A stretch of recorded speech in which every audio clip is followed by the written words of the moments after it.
Let's rock and roll, kids. It is time for the weekend edition of Sports Frenzy 2.0. I'm the Maestro, Kevin Crane. I'm the Conquistador, Dave Height, and your entertainment dictators are here to tell you what to listen to or not, what to watch, view, whatever. Keep yourself entertained. Taping here on May the 18th, 2022. This will hit the morning, Saturday morning of May the 21st, just in time, as Dave said, to tell you what to do with your weekend casual life. And as always, we start off with music, rock and roll, whatever your heart desires, except for classical, hip-hop, or rap. If you like any of those three, get the fuck out, as Sebastian Bach and Skid Row would say. Your party's over, get the fuck out. Yep. Or as Dee Snider from Twisted Sister says, if it ain't metal, it's crap. Well, we go a little bit beyond the metal. Or as Steel Panther says, death to all but metal. Oh, did you, by the way, see they're going on a tour again? Not here, though, mostly overseas. Oh! Do you know what they're calling? Steel Panther's calling their new tour? Asian hookers on the road? No, better than that. Resurrections. Nice. If you get a chance, kids, Steel Panther is a must-see show, 18 and over for sure. Yes, that is true. They keep the spirit of 80s hair metal alive. In the most raunchy, debaucherous way possible. Yeah, they turn the raunch up to 11. So our album review for this week is another band that is trying to keep the 80s hair metal spirit alive. We've talked about them in the past. We've reviewed a song of theirs, the first single, Stop the World, from Skills' new album, Different Worlds. Now, Skills is a quote-unquote supergroup that the Frontiers Records president put together to back up his singer. Right. So he brought in Brad Gillis from Night Ranger and Billy Sheehan from Mr. Big and David Lee Roth solo band, drummer from Giant. So, 11 songs. There wasn't much distinction between the music of the songs or the vocals. I seem to recall I mentioned to you last week, and we knew we were going to review this. We knew it was going to happen. This one was almost a requirement for Sports Frenzy. Because of the backing musicians. Right. Brad Gillis is in it. I'm probably going to review it. And then Billy Sheehan, of course. Yeah.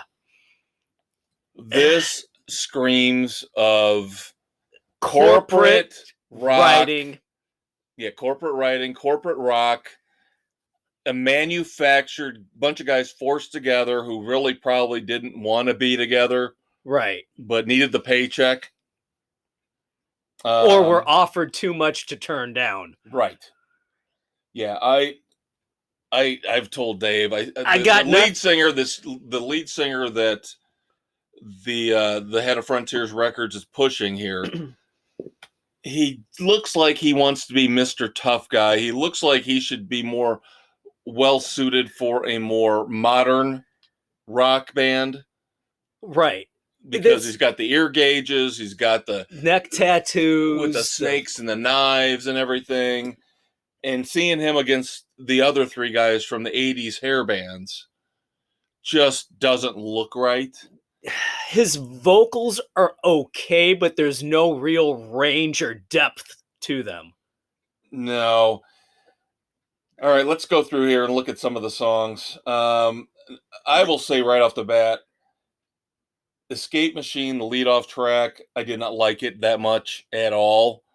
I'm gonna point out while we go through there really these wasn't songs. anything that I liked on this. Nothing jumped out to scream, listen to me over and over and over. And I listened to this 3 or 4 times. So did I. Yep. And everything sounded the same. There was no distinction between the songs. Yep. And the lyrics are generic. So I'm going to point out at times some of the generic lyrics. An escape machine is typical generic. Ride like the wind. Okay, how many times do we have to hear "Ride Like the Wind"? Gee, wasn't one of Poison's big songs "Ride the Wind"? Ride the Wind, yeah. I still will this day. Anytime I hear "Ride Like the Wind," I'll go back to Yacht Rock, Christopher Cross. I love that song. That's "Ride Like the Wind" for me. Yeah, there you go. Now, okay, I was able to. How do you put this? I was able to discern a little bit of stuff that wasn't awful versus stuff that was. I just didn't care enough about it to want to. It didn't hook me at all. All right, bear with me here. So the second song was probably one of my favorites. Blame It on the Night. That's probably about the strongest one on there. Because the guitar work? No, he actually sounded, that was his strongest song, the lead singer vocally. He actually sounded on this one song only like Sebastian Bach to me. He sounded a little bit better. I can kind of see that. On this song, he sounded a little bit better than on the most. Yeah, most of the other album. Yeah, I can hear that. Yeah. Different Worlds was not bad either. The title track, they weren't moderately catchy. They weren't, but again, these are the high points of the album for me. Horrible, but they weren't right. They were because then after that, to me, Losing the Track was awful. Oh, that was awful. Bad. It was a melodramatic piece of garbage. This was an album of horrible power ballads that never should have been recorded. Number 5, again, as you mentioned, Writings on the Wall. Again, generic lyrics. No surrender. No surrender. Jesus God. Come on. I want somebody to write a book of the most overused generic rock cliches, and I guarantee Different Worlds, the album, has about 25 to 30 of them in it. Show Me the Way wasn't good. No, it should have been a remix of Show Me the Way to Go Home. 6 and 7, I kind of melded them together because I just didn't like either one of them. Show Me the Way and Just When I Needed You. Oh, yeah. But you know what they reminded me of? Crappy Bon Jovi songs. There you go. Yep. Again, and I am going to keep referencing like I 80s said, music. 80s power ballads that should not have been released. Yep. Need to Fall was not that good. It had a nice intro. But the after intro, and then it just fell apart. This was probably a Brad Gillis intro. Yeah. He was the only guy who redeemed himself on this album. The guitar work wasn't terrible. No, that was about the only thing it had going for it. And then, of course, the lead single was Stop the World. It's okay. Hearts of Stone is okay. I've got the chorus was okay. That's about it. Yeah, again, it was meh. This, and then the final song, Don't Break My Heart. Gee, another rock cliche. Yeah. Again, corporate album. Yep. That these guys were given to play and this guy to sing. No variation. No creativity. Now, when Dave came over so we could tape the podcast tonight, I was playing Kingdom Come. And there was a reason for that, because I was sitting there this week as I listened to this, getting ready to review skills for the podcast. I'm like, okay, one song reminds me of Sebastian Bach, a couple other ones Bon Jovi, but overall, the lead singer reminds me of Lenny Wolf from Kingdom Come. Another kind of generic, rip-off type 80s rock band. Yeah, that came late in the game. That never could establish their own identity and just tried to sound like everybody else. Yeah. Mostly Zeppelin with Kingdom Come. Yeah. And your really good bands, while they have their signature sound, the songs are not the same. This one, the songs sounded the same. Dave, are you saying the song remains the same? Yes, I think so. One just melded into the other, and it was 42 minutes of why am I subjecting myself to this? Despite the fact that I love Brad Gillis. He's one of the great guitarists. I had a bad feeling about this after I heard the first single, Stop the World. I had a bad feeling about this. And you were so correct. Yeah, Skills lacks it. Yeah, I don't think we'll see a second album. No. Hopefully Brad Gillis will go back and do something with Night Ranger. we can hope. Yep.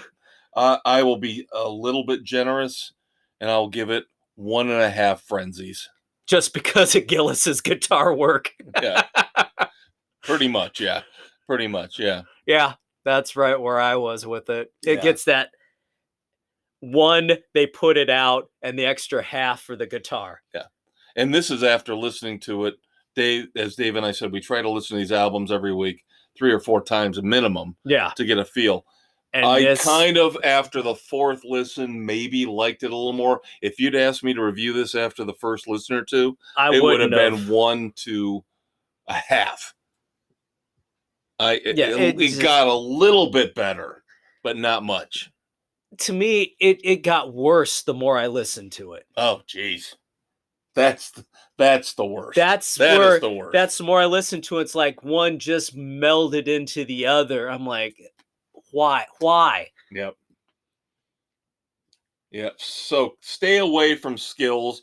As much as we admire Frontier Records for putting the band together and trying to keep that 80s hair metal vibe alive, corporate took over. This ain't it. Yeah. Again. Yeah, it would have been better if the musicians would have been able to do it themselves. Yeah, you can't take a square peg and put it in a round hole. Nope. All right, now a follow-up from a review from last week. Back-to-back weeks reviewing Wilco. Roger. Coming up, Cruel Country, the double album from Wilco. A band that I've always liked and respected. They've been hit and miss, I'll admit, over their career. But we did like the first single last week, which was Falling Apart Right Now. Yep, so we decided thoroughly enjoyed that. We will try the second single, Tired of Taking It Out on You. And I still didn't think this was too bad. This wasn't bad. Not quite as catchy as the initial single. No, it wasn't, but I didn't hate it. Yeah. I kind of enjoyed it. I'm going to go 2.5 frenzies on this. Dude, simpatico again. Now, this is one of those bands. Dave and I have a history. Let me explain this for a second. I don't try to be an arrogant rock and roll fan. But if I'm enthusiastic about a band or I like a band, I will try to bring my friend, my best friend, my brother from another mother in. If I think we've known each other for decades and decades, I have a pretty good gauge, I think, by now of what I listen to that I like a little bit on the off, quirky, beaten path stuff that he might enjoy or that he should just stay away from and let me listen to. Yeah. Dave Matthews Band being number 1 on the list. Keep that shit off my playlist. But I just had to try because these Wilco songs that I've heard so far coming up off this upcoming double album. Yeah. There have been more misses for them in the past for me. Right. Than hits. Because they can get a little odd, a little weird, alt country as they are. But I thought these would be a little bit more in tune with what you could digest. Yeah. They're not, so far, Cruel Country sounds like it is going to be more of a straight on pop country type album. Not a horrible thing because as hard rock, heavy metal, I'm definitely more into the harder stuff than you are. But I do enjoy lighter things, country. I'll mix it up a little bit. Yep. when I find something I enjoy. Yep. Yep. I tell people all the time that you've got an Olivia Newton-John tattoo. No, just kidding. It says Xanadu right under her picture. Now we are here. But so I'm slowly maybe weaning Dave towards a review of Cruel Country when it comes out. I might be able to give it a shot. That might be one where I'll have to listen to it first and see if I think he can tolerate it, since it's a double album. But so far, 2 songs in, he seems like he's okay with it. So far, I'm liking it. We'll see. So now once we get into the darker new releases coming out later this year, we'll see if I can drag the Maestro in. What's coming out later that's darker? I don't know. I'm sure there'll be something that you're not quite going to be there for. Coming up next week, I'll give you a little preview, a little taste. 2 singles we'll review. The latest from one of our favorite bands. Again, if it wasn't for the Offspring, they would be our house band. It would be the Black Moods. Yep. 4th single off their upcoming album, Into the Night. This is going to be The Cure for All That Ails You. Yes, The Cure is the song we'll review next week, as well as Journey's 3rd single off Freedom, Let It Rain. We're going to try to go through a little bit of a different setup with the album reviews. We're going to finally get to the Black Crowes 6-song EP of cover songs, 1972, but I've got one that we're going to try because it popped up through Spotify after listening to Skills. The first song, Renegade, by Nitrate, off their 2021 album, Renegade, self-titled. It was a catchy little tune, so I thought, there's nothing else new coming out. Let's give it a shot. See what this recommendation, it's got to be better than Skills. Yeah. We're kind of going through a dry period here. Def Leppard's still a few weeks away. Journey, of course, doesn't come out till early July. So we're kind of trying to scrape along here, find some interesting new stuff to listen to. Still debating. I don't know if we want to listen to the new Black Keys album or not at some point. I think we've both voiced our disdain. So we shall see. Now, I will have a review coming up in a couple weeks of the new Craig Finn album, lead singer for the Hold Steady, who I happen to love. But that is an example of where we diverse in our musical tastes. Yes. I might have him listen to a song or two ahead of time to see what he thinks. But I can guarantee you right now, if I had to lay down money, precious coin, I would say, ain't gonna happen. Peace out. Yep. He'll classify this with his Dave Matthews crap music to die by. There you go. All right, one big music note, kind of a combo music / movie note to wrap up segment 1 here. And I will be admitting, shamefully so, Dave loves to rip me apart because he, just like books, he reads 40 books a month. He tends to watch 87 movies a month. I do not anymore. I used to. There are some classics out there that I have never seen. I will admit, even though it's sitting about 6 feet away from me right now on DVD, and I will have to pull it out and watch it. That's what she said. Yeah, because that's perfect. That implies no action. So yeah, that's about perfect. Perfect metaphor, Dave. Thanks a lot. As my small penis shrinks even smaller into my body cavity known as my groin. I have never watched This Is Spinal Tap. But guess what? You're going to watch it. Because they are coming out, Rob Reiner and the 3 surviving members have announced they are going to film Spinal Tap 2. The movie will come out on the 40th anniversary of the original's release, 2024. There we go. Let me know when you watch it. I will rewatch it to refamiliarize myself with the brilliance that it is. Yeah, I mean, we're still two years away from having to really deal with comparing and contrasting. But number you can watch one it versus a couple number 2. of times. Yeah, no, Revamp it's one it. of those that I picked up cheap on DVD, and I just never got around to watching it. It's nestled up there in my collection of concert DVDs and music movies, up there with The Pick of Destiny. You know, just... Yeah, there you go. I will watch it eventually. Now, here's the one thing that always worried me about Spinal Tap. And I know, number one, everybody loves it. It's one of those movies, everybody loves Spinal Tap.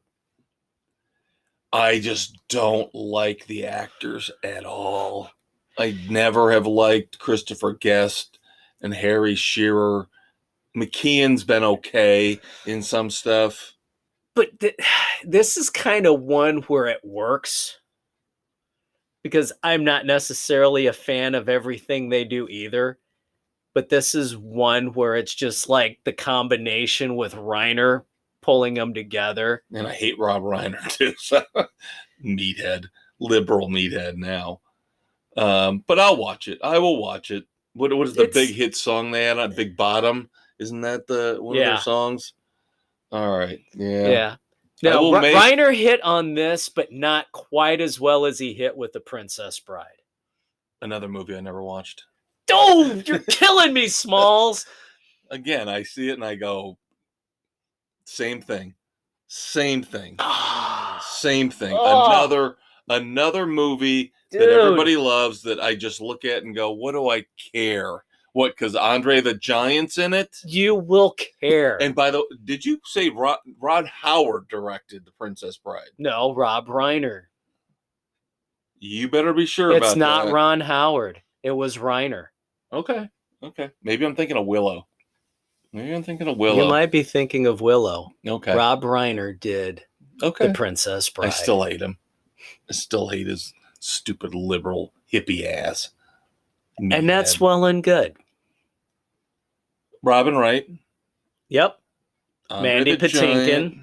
Okay. Carrie Elways. I like Carrie Elways. All right. Maybe at some point in time. Maybe. I just... this is one of... This I will watch over and over. The big line. As you wish. No, I am Inigo Montoya. My name is Inigo Montoya. Yeah. You killed my father. Prepare to die. That's the one. I know that line. There you go. All right. Before this segment ends, I'm going to slip in a book review. John Sanford, one of my favorite authors. The guy who invented Lucas Davenport and the Prey books, the man who created Virgil Flowers, who you absolutely love. Yeah, I connect more with Virgil Flowers than I do with Lucas Davenport, but I've read a lot of the Prey books, yeah. Yeah. Well, he's gone on with The Investigator, which features Lucas's adopted daughter, Letty, who featured prominently in one of the earlier Prey books. I was hesitant with this, not knowing how it was going to go. I was pleasantly surprised with this one. He made her own character and did a nice job pulling in the flashbacks for her backstory with how she met Lucas, her whole life leading up to becoming who she is, and how she's a predator like her adopted father. Really good tale. She's works for a senator, pulls off a job and quits. And he says, whoa, whoa, whoa. You're a great investigator. Let's give me another shot with something here. Work with me with Department of Homeland Security to investigate something. I got something I need to find out.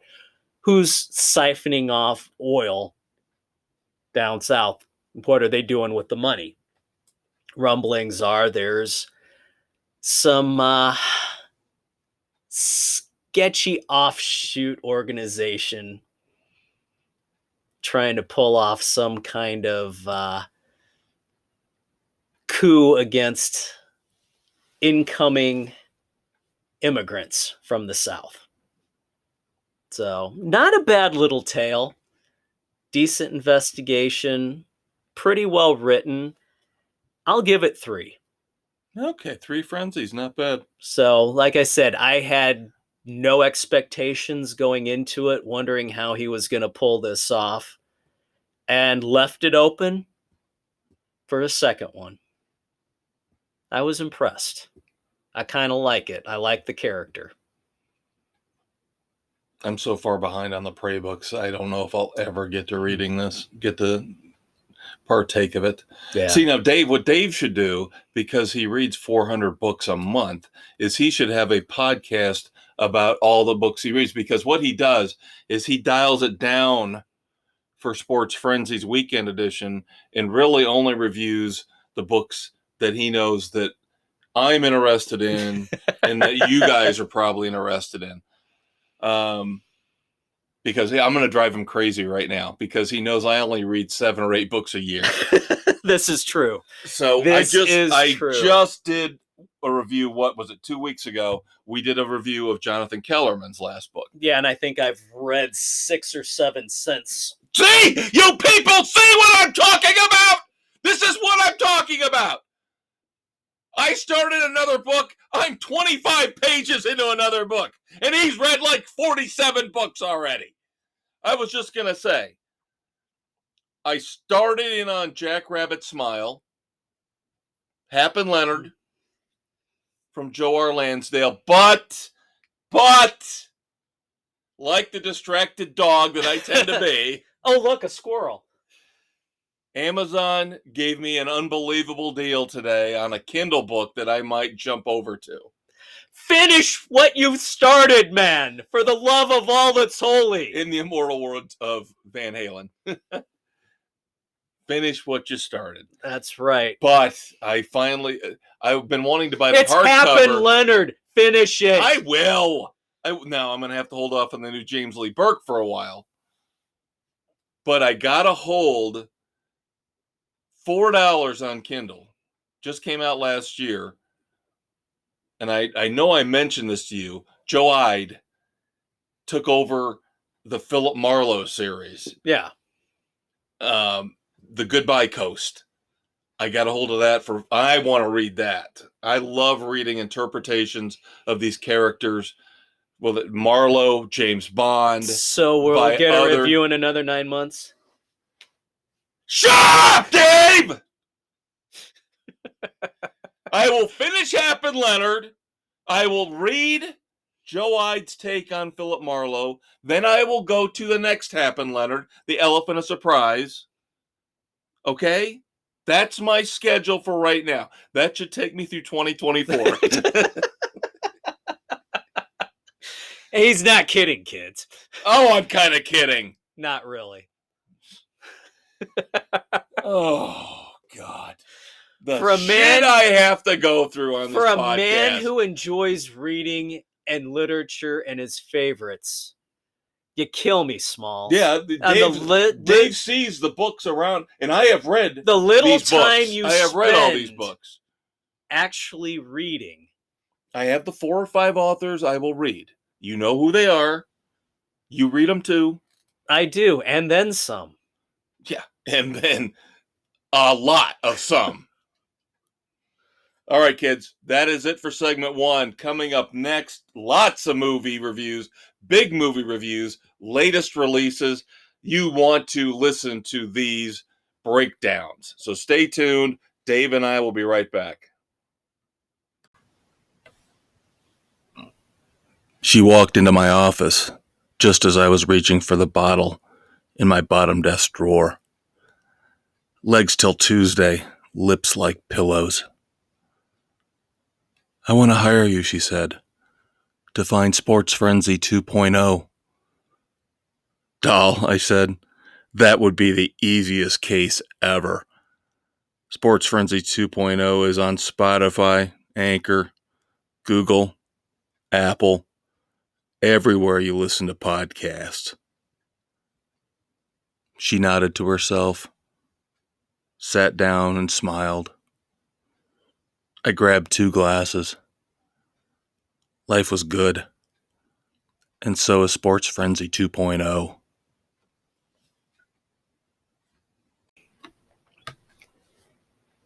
Welcome to the film edition of Sports Frenzy 2.0.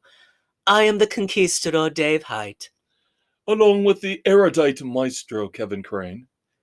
Gather your popcorn as you listen to us on Spotify, Anchor, Google, Radio Public, Pocket Cast, Breaker, Apple, Overcast, Castbox, and Stitcher! Jesus Christ, I thought we were going to start previewing Downton Abbey.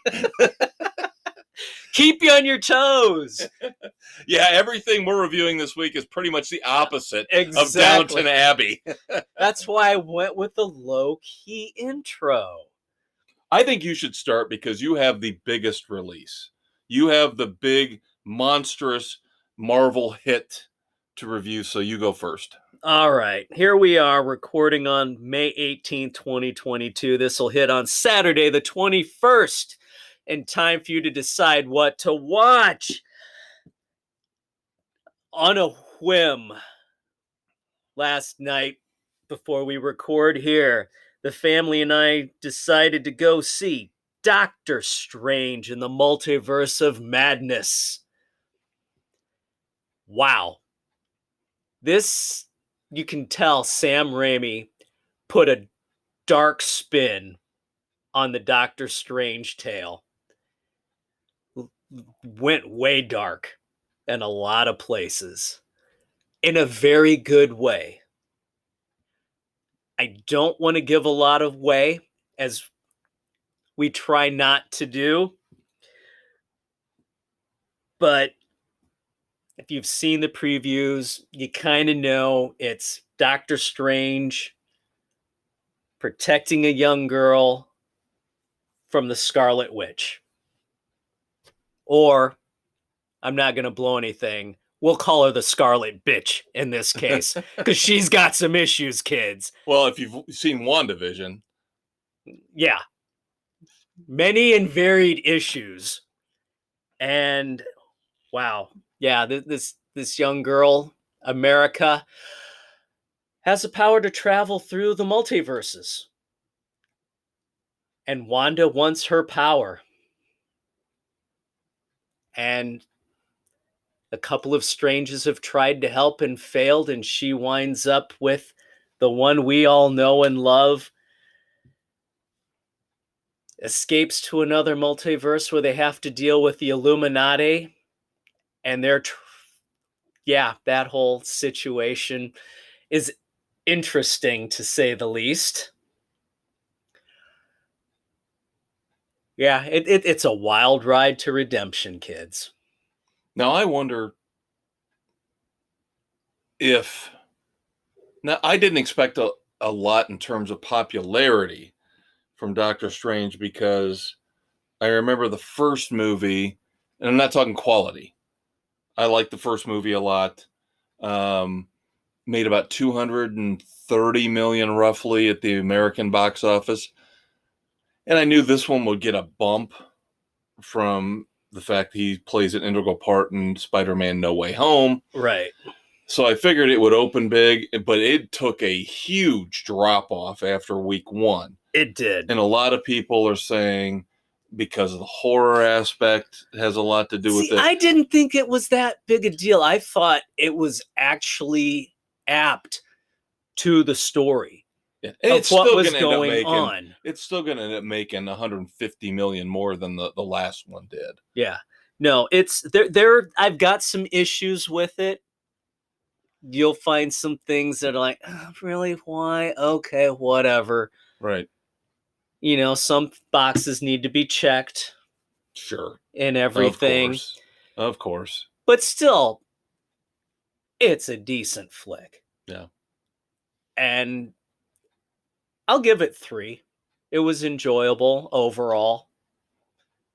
And keep an eye out, because in every Sam Raimi movie, there's the gold car. The one you know and love from the Evil Dead, from the original Spider-Man that Uncle Ben drives. Keep an eye out for it. Yeah, see, that's kind of cool. That's not a spoiler. I like that. Pointing that out. So it's one of Raimi's things. Easter egg, I guess you call it. I guess you would call it that. But keep an eye out for it. It's subtle, but it's definitely worth checking out. If you can't hit it at the theaters, it's definitely And worth watching. unfortunately, I feel like this is the last Marvel movie for quite a while where I'm actually engaged and I do want to see it. I don't want to see Thor Love and Thunder because I know this is going to be the big checkbox. Yeah, that was one of the previews. And I was like,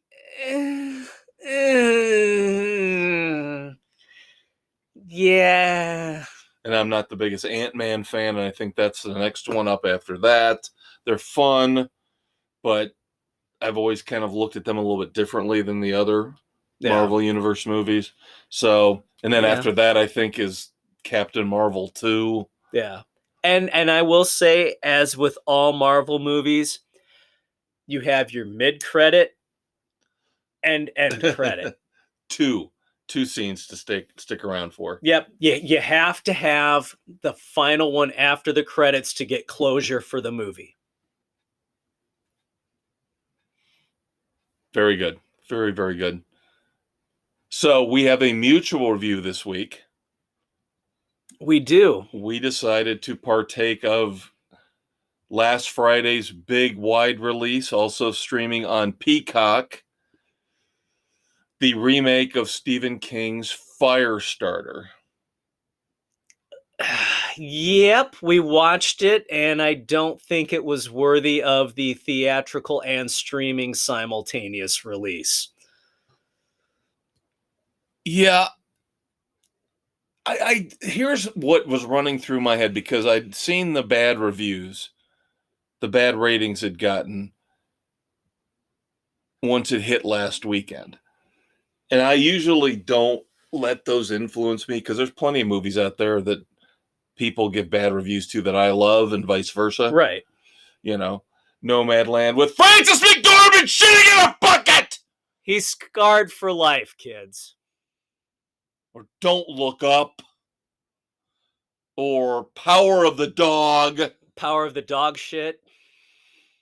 So I said, I am going to be the ultimate judge. I am going to watch it. I don't think it was bad. I just think it was dull. It wasn't good. It was dull. It wasn't exciting. It wasn't bad. I mean, bad to me is offensively stupid or pretentious. This was just dull movie making where there's really nothing. The character development sucked. You didn't care about the characters at all, any of them. And Mrs. C, my wife, is a huge Stephen King fan. She has read everything. And she admits, as the story, this is one of the weakest of his books. And we're watching it and we're just like, okay, it ended, and we're like, yeah, that was kind of a waste. And it's short too. It's maybe that feeds into what you're talking about. It's maybe like an hour 35. But I don't even think, if they would have made it longer, it would have probably been worse, because the acting was just not that good. See, the acting didn't bother me. Again, I just don't know if they had anything to do. The Yeah, the story is just kind of Yeah. And we were both, C and I were talking about the original that we watched, Which I have never seen. I will again, like Spinal Tap. Yeah, and the original wasn't any better. It was it was there. I mean, it was Drew Barrymore coming off of E.T. basically. Right. And it's just not a great story, and it does not translate well to film in either version. The special effects in both are phenomenal, but that's about it. I don't think even in the new one, the special effects, I got the impression that it was a very low budget movie. Both of them were. Right, but this one coming decades and decades later, I thought maybe they'd put some more money into it. You're talking about special effects. The only scene that really impressed me with the special effects was, I'll just say, in the car. In the garage, in the car towards the end. Yeah, that was kind of cool. But otherwise, I felt like this could have been shot at roughly the same time as the original in terms of the feel, in terms of the... Yeah, they kept it with that whole 80s vibe. And the other thing that I found very interesting, and again, I did not see the original, but something stirred in my little pea brain that I saw in the credits for this new version that I had to double check to make sure. I was pretty sure, because I am a huge, as you know, John Carpenter fan. Massive John Carpenter fan. Yep. And I'm like, I swear to God, John Carpenter did not direct the first Firestarter. So I had to double check. No, he did not. Because he's credited with the music for the new Firestarter. And you can hear he loves that ominous piano. Yeah.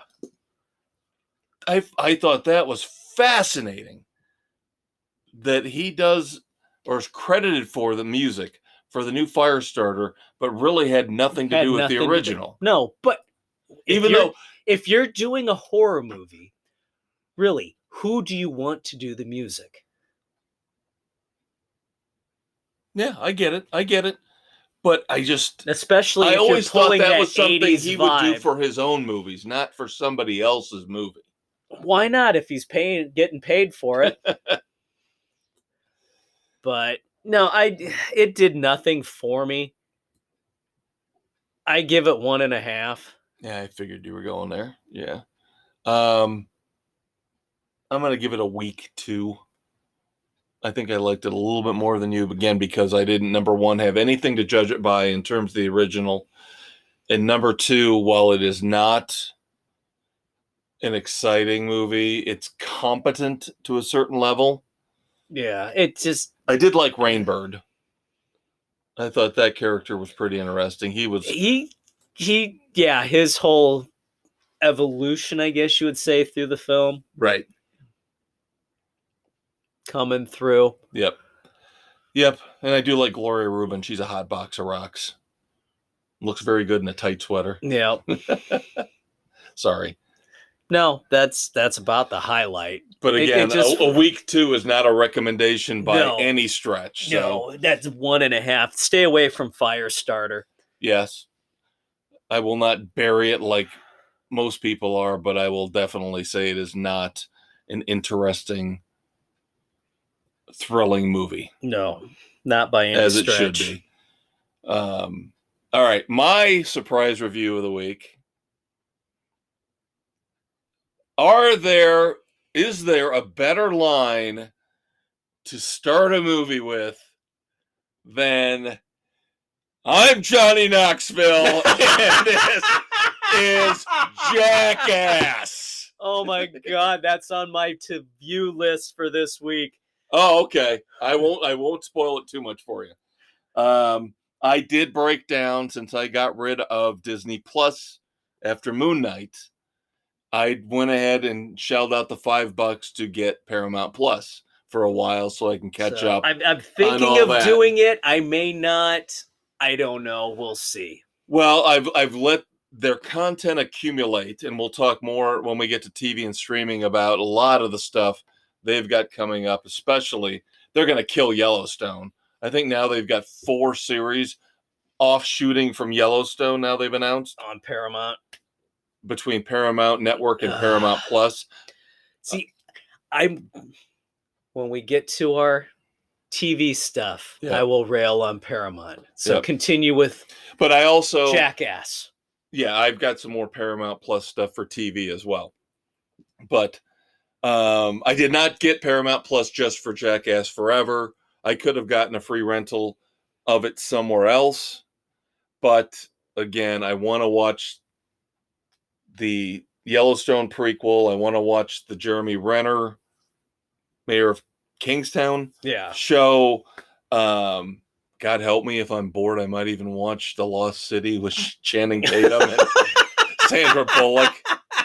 I want to watch the new Scream. That's also on there. Fuck Paramount Plus. For $5, I figure what the hell, for a couple weeks, maybe. Give it a shot, maybe a month. But I did watch Jackass Forever. The ultimate guilty pleasure series of movies. For better or for worse. Oh my God. Some of the things they do just absolutely disgust me. Some of the things they do are twisted yet fascinating. It's so disgusting, you can't look away and help but laugh. Yeah. Because at heart, we're all 12 years old. Right. And Jackass Forever is absolutely no different than the previous movies, including Bad Grandpa. Of course, he makes an appearance in here. With his scrotum dragging out behind his shorts. Yeah, he makes an appearance in here, a brief appearance, only about a minute or two. But you've got the usual cast of characters: Wee Man, Steve-O. Pontius is fucking nuts. I'm telling you this. And I'm not just talking. Steve-O's nuts because of what he will put himself through physically. Right. But I think in the end, he's fairly sane. And he realizes, okay, I'm destroying my body, but I'm doing it for money. Chris Pontius is fucking nuts. Yes. The things that he says, the things that he does, the way he acts, he is off his fucking rocker. He's just weird. Yeah. I think he's just a weird human being. He's not wired right. Yeah. And then you've got all these other ancillary people that have come back, new, younger people that are in the mix. Was it Poopy? Poopy's definitely a big part of this. Yeah. So it's hard to review because what am I supposed to, you know what Jackass is. It's 12-year-old potty It's humor. An hour and a half of stunts, jokes, pranks. I don't want to spoil too much for Dave. I will just say be on the lookout for these particular things. Bees. Involving Steve-O was probably the best part of the movie because it horrified me. I was intrigued. I was fascinated. I watched every disgusting moment twice. It's not disgusting so much as it's just it's one of those holy shit, why would he do this to himself moments. Well, I was going with the Porky's quote. I sat through every disgusting moment twice. Then personal phobia is the only other thing I'll bring up. Again, don't want to spoil a lot. Personal phobias. Too much involving snake bites and spider bites. Yeah. Slow motion. Oh. Slow motion. I have got to believe the said insects or reptiles involved were harmed in the making of this film. No, they had to have been milked of all venom. Sacks removed. Let's just put it that way. Because what happens involving them, no fucking way is anybody coming out as clean as they do from what they undergo. So that being said, I pretty much have a standard rating for the Jackass movies because in good conscience, I can't give them a high review, but because I love them and I'm entertained by them in the train wreck, car accident, can't look away fashion. Guilty pleasure. Pretty much every Jackass movie gets 2.5 frenzies for me. There you Bare go. minimum recommendation because they're not really movies, but they're a fascinating part of pop culture that you have to at least expose yourself to. Or be exposed to. Yeah, no pun intended, right? So again, 2.5 frenzies is not a bad review for a Jackass movie for me. It's pretty much standard. Yeah, it's par for the on. course. It's the train wreck you have to watch. Yep. All right, before we wrap up, segment 2, we move on to TV and streaming for segment 3. And as we've alluded to, lots of news this week with the Hollywood upfronts from all the big networks. I think Therefore you are. I think that we should have our Elon Musk update for the week. Do tell, what is Mr. Musk up to? Mr. Musk had a wonderful tweet this week about our president, Joe Biden. Let's go, Brandon. I think this one's been used before. I think he might have plagiarized a little bit, copped it a little bit from somebody else, but it is completely, totally, 100% true. This man has no dick. That would be a good one, too. Well, that's what I heard. No, he said, the real president is whoever controls the teleprompter. Ooh, very, very good. Yes. So once again, Elon Musk, man of the people, man of Sports Frenzy, hopefully one day our future president. Nope, won't be because he's not a citizen. Oh, he's not an American citizen. I keep forgetting that. Damn. He went after somebody who also, I think it was actually a Twitter employee went after him for his, was Asperger's that he's got? Yeah. Yeah. So. Not cool. Not cool at all, kids. Do not make fun of the disabled, especially because one day they could end up being one of the richest people in the world. That's right. All right, Sports Frenzy 2.0 heads on to the third segment of the weekend edition coming up here. Lots of TV and streaming news. Stay tuned. Yep. Dave and I will be right back.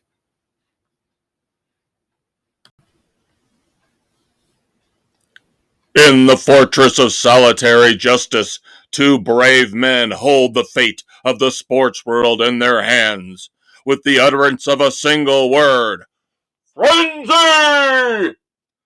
These seemingly ordinary men become the Maestro and the Conquistador, destined to save the world from stupidity on Spotify, Anchor, Google, Apple, and all noble podcast hosts everywhere. Dave and Kev stand for truth, justice, and the frenzy way.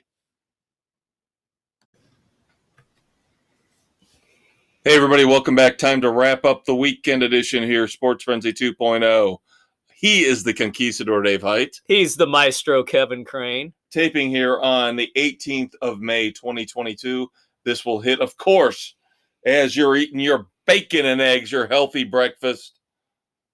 An American breakfast. God damn it, don't be eating freaking side yogurt. Of hash brown slathered in Frank's Red Hot, because you put that shit on everything. Yes. No yogurt. Stop it. Just stop it. Enjoy a big, hearty, grease-filled breakfast Listen to Sports Frenzy 2.0, the weekend edition, on May the 21st. Here's the breakfast you need.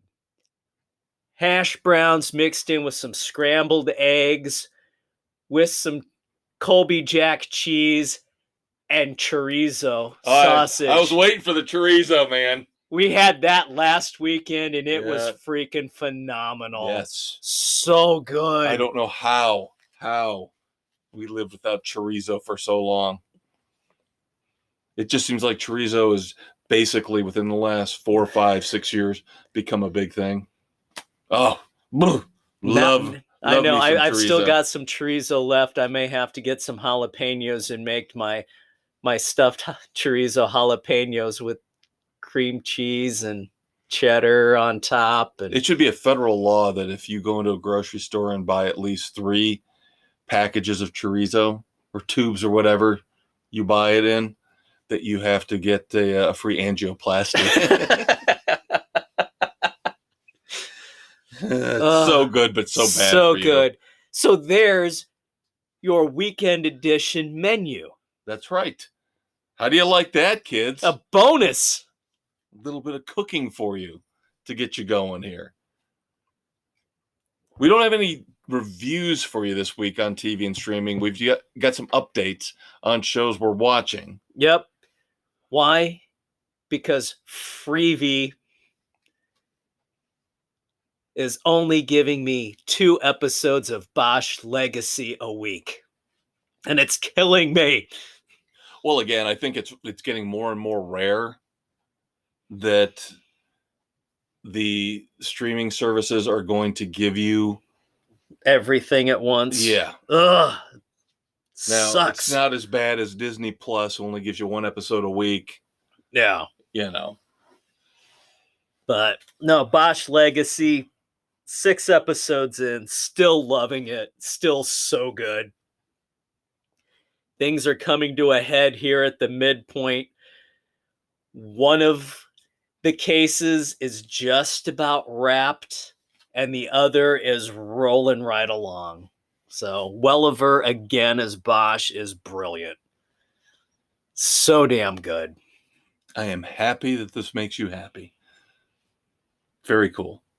Because I feel like I pointed this out to you.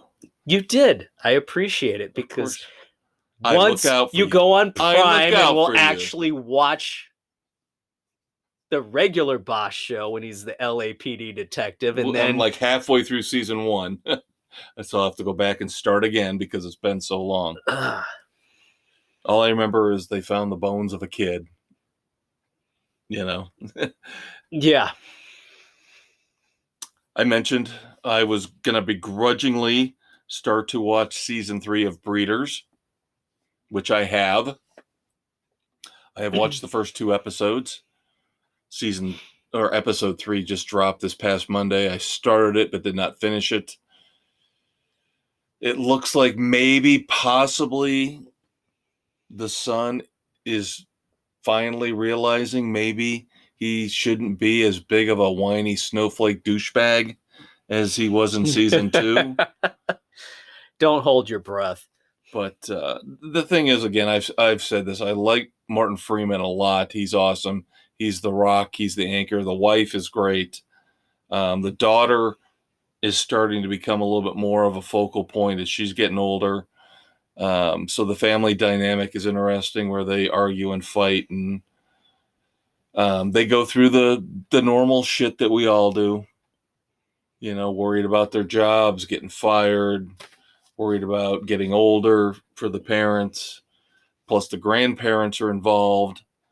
So the thing I'm liking so far about season 3 is it seems like it harkens back to season 1, which I liked a lot more because it was a nicer mix of comedy and family drama, versus where season 2 was really much darker and just, you know, it wasn't something you wanted to watch because it would not give you anything but bad feelings and bad vibes when you were done. There you go. I'll keep watching it for a while, see how it works. See if it's worth continuing. Yep. I did get Paramount Plus, as I mentioned. last segment, not only to watch Jackass Forever, but of course my main focus was to catch up on some of the exclusive Paramount TV shows. I hate what they have done with Star Trek. Ever since they moved the franchise to Paramount Plus, Check the box. Star Trek Check Discovery Check the box. and Picard have been notorious. I have not really watched much. I've watched a couple episodes of Discovery. Haven't watched Picard yet, but I've heard from various sources, as Dave just alluded to, it is PC crap. But God, I have to start watching Strange New Worlds with Christopher Pike, played by Anson Mount. Oh, yeah. The interesting thing, He's good. The thing about this is, now Pike has been in, I guess, Discovery in previous episodes of that. Based on the timeline, what's going on with Discovery meshes with Pike's timeline. Because remember, Pike was the commander of the Enterprise before Kirk. Right. And of course, anybody who remembers the classic Star Trek remembers that Christopher Pike was horribly disfigured in one of the greatest episodes of Star Trek ever. And his history was Spock. So I did watch most of the first episode of Strange New Worlds, and I love the setup. Now, it does play checkbox in terms of the crew. But I will say this. You've got Spock, young Spock, science officer. Kirk is supposedly, young Kirk is going to make multiple appearances. Again, this happens in the first 15 minutes, so I'm not spoiling it. Something happened in Discovery with Pike that if you just jump in like I did with Strange New Worlds, and by the way, Strange New Worlds is supposed to be more of like the format of the classic Star Trek, where each hour-long episode is a completely different...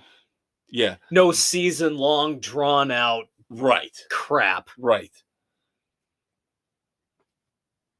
The premise is Pike gets pulled back in to command the Enterprise after he's already basically resigned or bowed out because his first officer has gone missing on an expedition.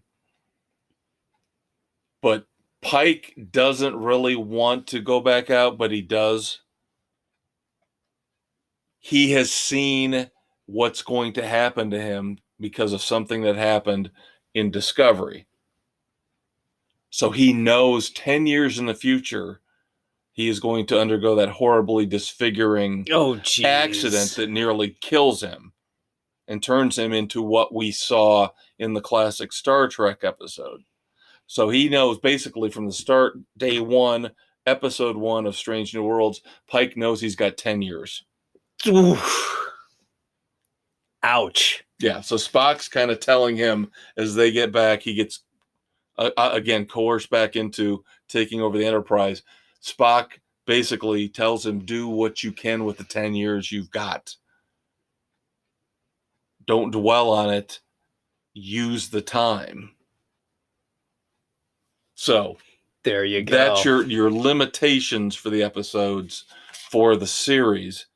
Is Pike's got 10 years before the end.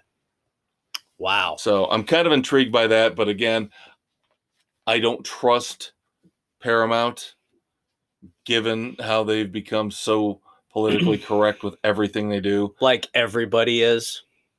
So we'll see where this goes. Tons and tons of TV and streaming news to get us through the rest of this segment. Yep. Of course, the great and the glorious Mrs. C. I owe her. She scooped me on this. The vampires return to FX. Let's go back to the shadows. What We Do in the Shadows will be back a bit earlier than I expected. Yep. July the 12th will be the premiere date on FX, not FX on Hulu. FX. Thank you very much. Think about doing it, Disney. Don't you dare do it. think about it. Don't piss us off. You would not like us when we're angry. You will keep the vampires on cable TV. Speaking of TV in general, cancellations, renewals, and new shows, do we want to delve into? Oh, we'll pick and choose. The one I had written down for network TV that I thought would be interesting for our purposes is True Lies. CBS is bringing back a reboot of True Lies. The, of course, huge James Cameron hit movie with Arnold Schwarzenegger and Jamie Lee Curtis. She was pretty in that one. And then, of course, we've talked about this in the past. The CW is actually going forward with the Winchesters. They are finally. The CW is up for sale. And they are canceling some of the big budget shows to make it more attractive for purchase. Right. Yep. I've heard that too. So, yeah, Charmed gone, Legends, Dynasty in the Dark, Legacies, Roswell.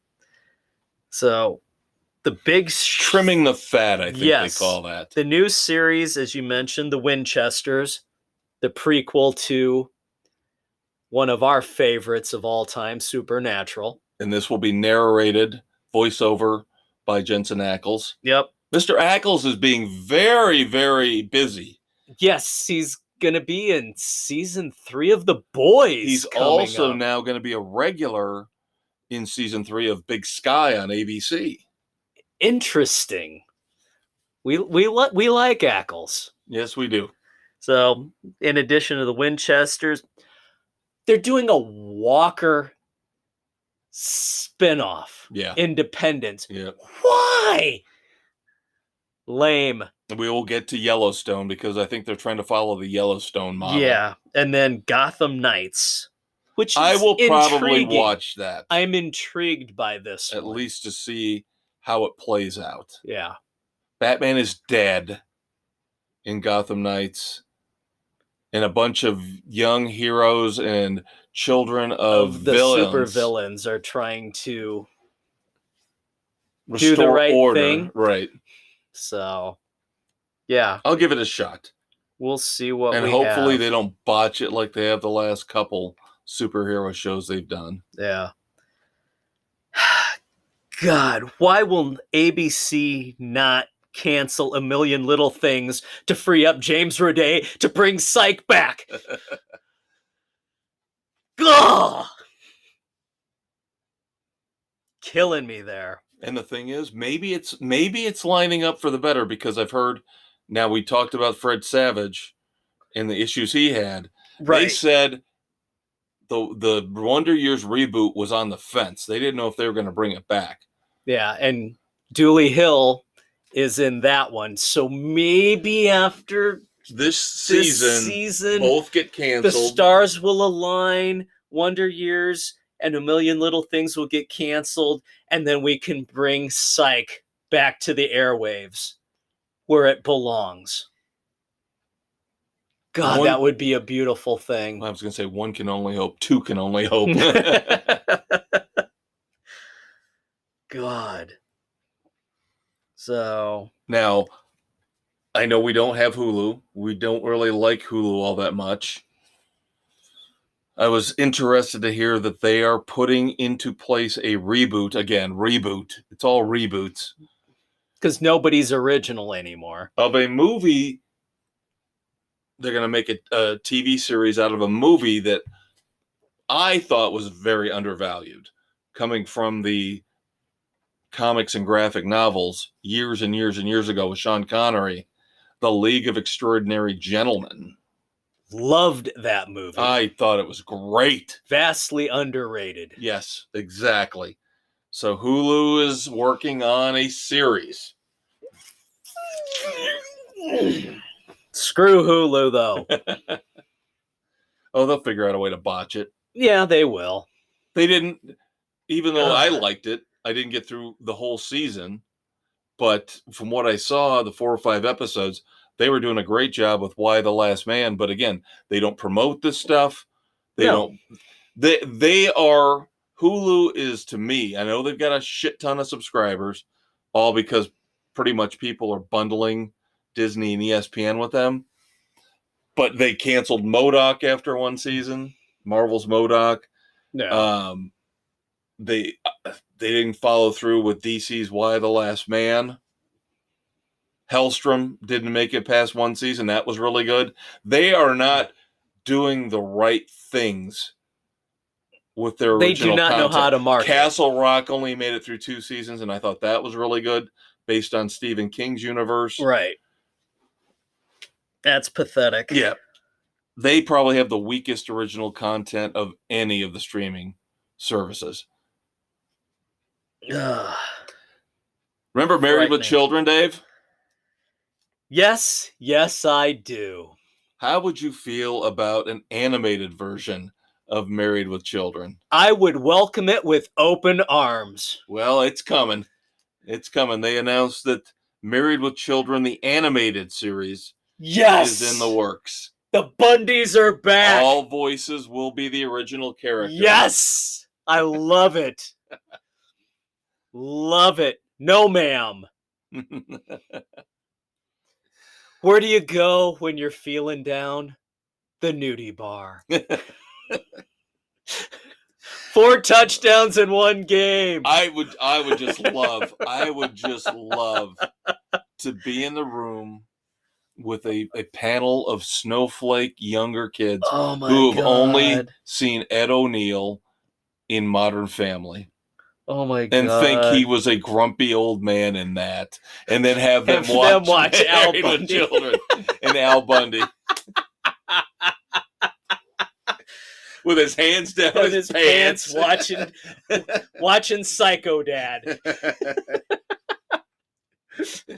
What do you want now? Oh, come on, Peg. That was last week. Oh, my Lord. Remember I mentioned Yellowstone, and I think CBS Paramount, they're going way too far with Yellowstone.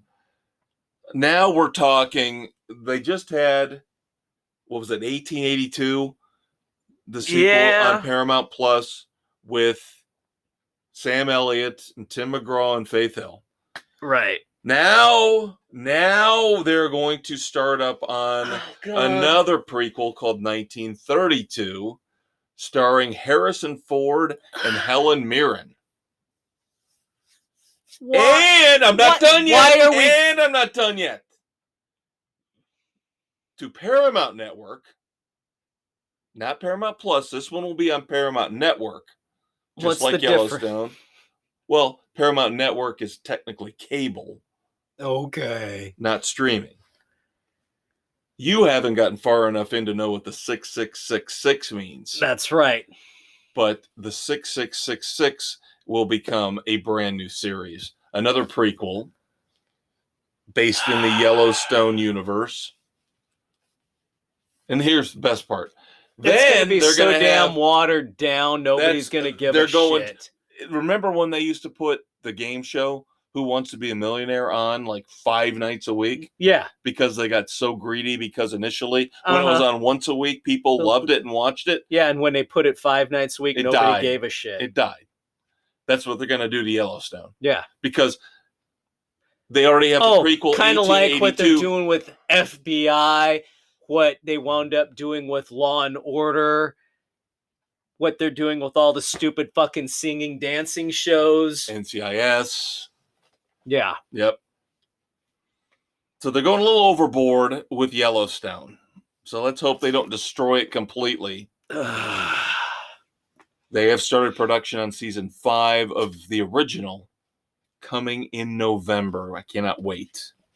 Hopefully, let's make fun of Dave like he makes fun of me with books. Hopefully, at some point in this century, I read Dave instead of spending my will time watch watching TV. Yellowstone.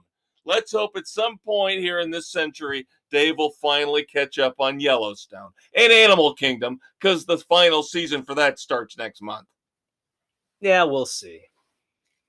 I will review Animal Kingdom starting next month, every episode in its entirety. Good for you. One of the greatest shows ever made. It's enjoyable. But I have other Have you things even to finished do. season 1 yet? Yes, I'm in season 2. Thank you Okay. very All little. right. Yeah, you get a little credit for that. Very little.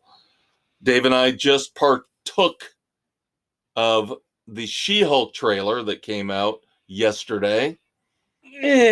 We'll see. Coming this fall to Disney Plus. I like Tatiana Maslany. I think she's a great actress. It looks interesting. It has the Hulk. It has the Abomination. We'll see what they do Looks with a little it. jokey, but that's okay. She-Hulk is usually supposed to be the jokier side. Yep. Now, I want to see if I can scoop Dave on this final point before we move on to our moments of silence. David? Kevin? You know, Jack Reacher Season 2 has been approved and renewed. Yes. Do you know what book Season 2 will be based on? I have not heard. I've got you! I've got you! I've got you! They are not doing it in chronological order. Unfortunately. I didn't think they would be. No. They're jumping ahead to book 11. Season 2, Alan Rickson has confirmed, will be based on Bad Luck and Trouble. Trying to correct the movie? No, there was no movie based on Bad Luck and Trouble. No, sorry. Not that one. Never mind. The movies were one shot and never go back. Yeah, sorry. No, Bad Luck and Trouble is because they're bringing Back Nagley. Because Bad Luck and Trouble is when they're offing the old crew. Right. One by one. Yeah. So he's got to go back and yeah. So they're jumping from book 1 to book 11.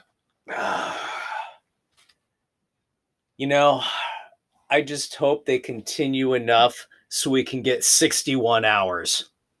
Oh, 61 hours would be so good. Yep, we all agree. The best Reacher book is 61 hours. That was the one that got me hooked and got me going back and starting the series from the beginning. Nick has been reading them, and he's just beyond 61 hours now, and he's agreed that is by far the penultimate. Yep. Fantastic book. The best flow writing. It is, it's phenomenal. All right, kids, time for moments of silence. I have one very special one to me, near and dear to my heart. But first and foremost, one of our faithful listeners loves the Andy Griffith Show. Oh, yes. Maggie Peterson, who played Charlene Darling on the Andy Griffith Show, passed away. So our thoughts and prayers to her family and friends. And then one of my favorite actors passed away. Underrated, never gets the credit he deserves. Starred in 2 of my favorite, I don't know if you call them B movies. Fred Ward. Oh, God. Paired up with Kevin Bacon in Tremors. He was in The Right Stuff. Remo Williams. The Destroyer. He was the Destroyer. Remo Williams.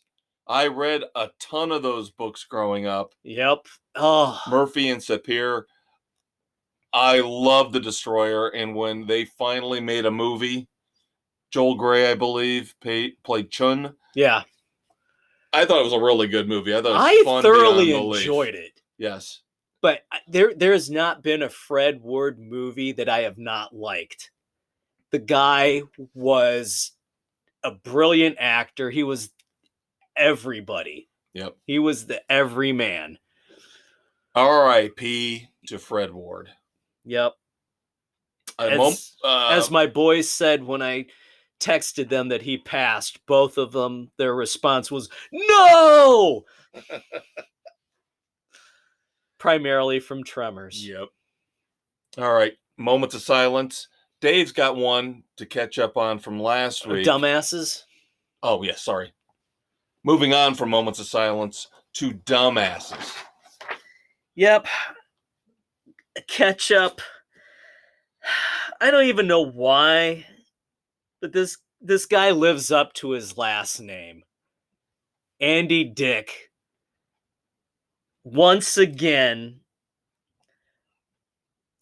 he was arrested while appearing on a YouTube live stream for sexual assault against a male who he was residing in their home, the couple's home.